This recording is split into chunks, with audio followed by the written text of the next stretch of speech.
Welcome or welcome back to the Royal Australian Historical Society's project on researching soldiers in your local community. This is a video looking at the resources available on Trove. Mainly we're interested in newspapers where information about your local soldier may have been published. So we're continuing with our search of the soldier Karl Adelt and his family who served in both World Wars. So we will begin by searching for Karl's exact name. So putting your search in the quotation marks will find exact matches to records. So here we see that Karl Adelt shows us 19 total results.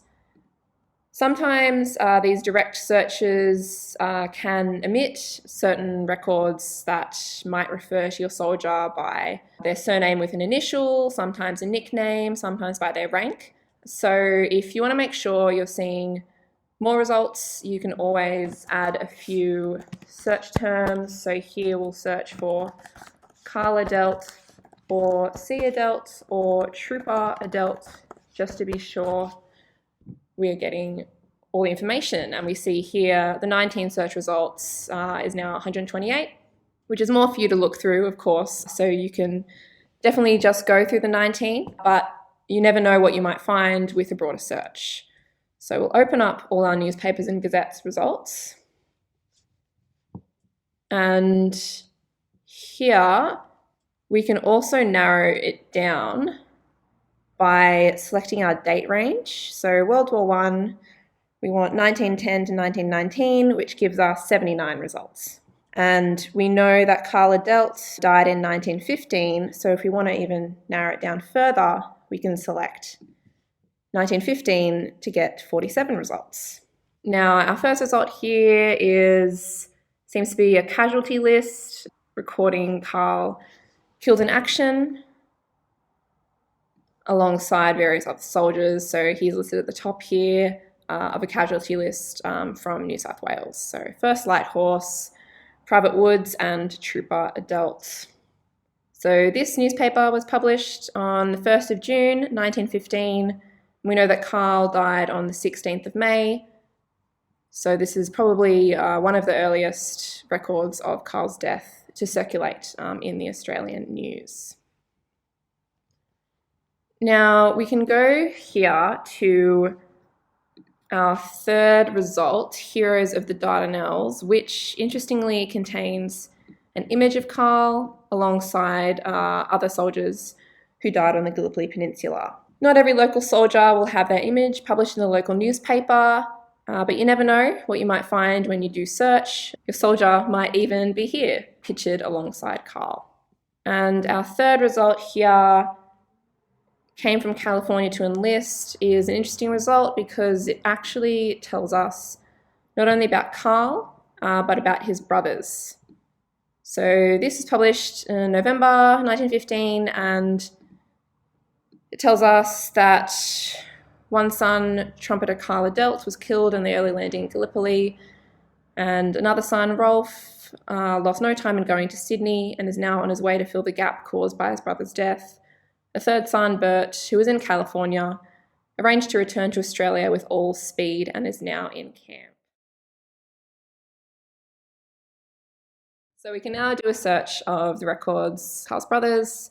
So we'll look up Burton first. So again, I'll just add in a couple different search terms. His name was Burton, but the Came from California to Enlist article referred to him as Bert Adelt, so it's very likely other search results do the same.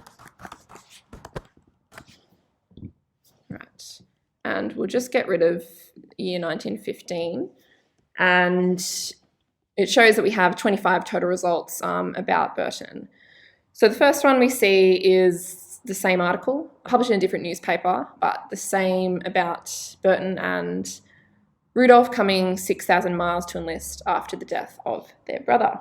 But we can scroll through the other articles and have a look at what else Trove has records of.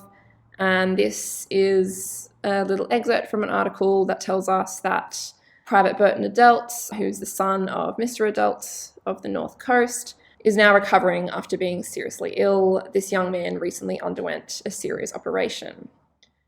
We know from looking at the official records held by National Archives and War Memorial that Burton had contracted tuberculosis and was actually discharged in 1917, the year this article was published. This newspaper doesn't tell us this, but it gives us a little bit of insight into the importance of the Adelt family in their local community and just the way that war news may have circulated at the time. And we'll just look up the other brother. So Rudolph Adelt, and again, he was referred to as Rolf Adelt in the article. Because these weren't official records, soldiers were often referred to by nicknames, so it's always good to try to widen your search parameters. So we've returned 42 results, and our first one seems to be a record of Rolf being wounded. So again, it's referring to Trooper Rolf Adelt in the context of his father, Mr. Adelt of Wollstonecraft, has been wounded. He was a member of the Light Horse in Egypt. We see that this was published in May of 1917, which we know is the first time Rolf was wounded in battle. And if we open up our second result, published in December the same year, which is around the second time that Rolf was wounded, we can indeed see a notice about Rolf being wounded for the second time in Palestine, and we can corroborate this with his war record on the National Archives. And we can now just quickly take a look at Rudolph's son, also called Rolf Adelt, who fought and was killed in the Second World War. So we'll remove the date range because we are looking up Second World War records.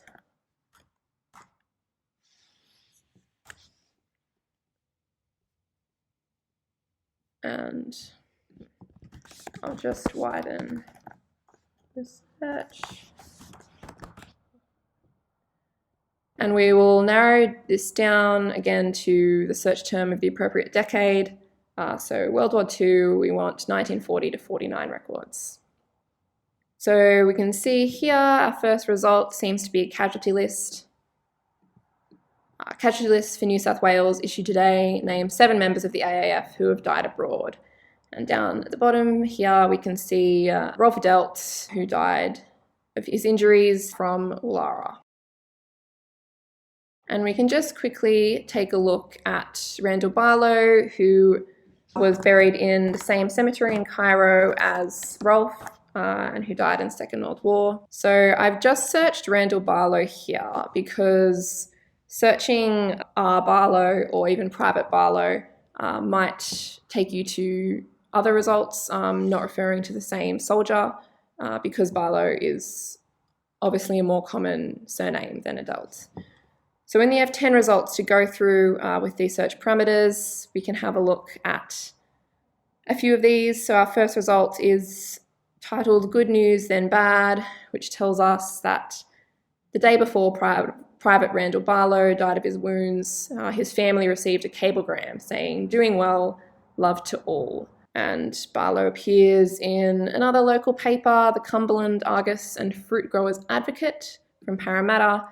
Guildford soldier's wounds fatal, and it just gives us some more information about Barlow's wounding on January 21 and his death on February 21, his family, including his wife and his son. So there are just some of the resources that you can find on Trove about your local soldier. You never know what you might find. When you search, they may appear in casualty lists. The letters they wrote home may be published. They may appear in community news stories.